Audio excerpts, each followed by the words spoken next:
Zariadenie pre seniorov Karolína sa nachádza v obci Cífer. Príjemné prostredie areálu domova je rozsiahle s drevinami, altánkom a bezbariérovým prístupom v celom zariadení.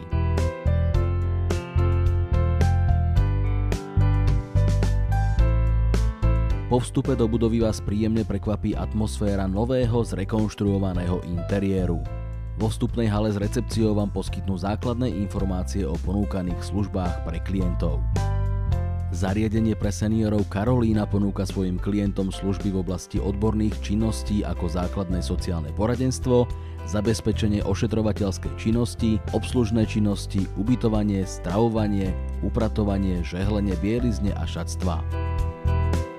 Izby na prízemí sú vybavené elektrickými polohovateľnými lôžkami, televízorom, telefónom, chladničkou, vkusným ratanovým sedením a samostatnou kúpeľňou. Celé prízemie je prispôsobené najťažším stavom vrátane veľkej bezbariérovej kúpeľne so sprchovým kútom a polohovateľnou vaňou.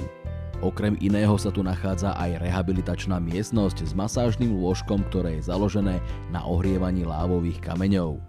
Klasické masážne lôžko je určené na klasickú masáž, ktorú vykonáva školený masér.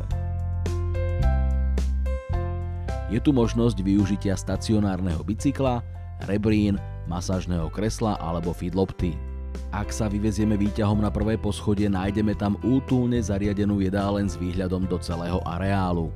Na tomto poschodí je vyriešená aj spoločenská miestnosť, nachádza sa v nej kuchynka s chladničkou, mikrvlnkou a rýchlovarnou kanvicou v prípade, ak sa chcete porozprávať so svojím blízkym pri voňavej káve alebo čaji. V opačnej časti tejto miestnosti je pripravený oltár na nedeľnú svätú omšu, ktorá sa bude konať pravidelne každý týždeň.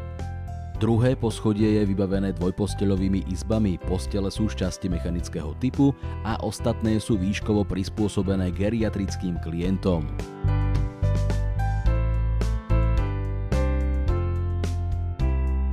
Každá izba má samostatnú kúpeľňu s toaletou, bidetom a sprchovacím kútom alebo vaňou.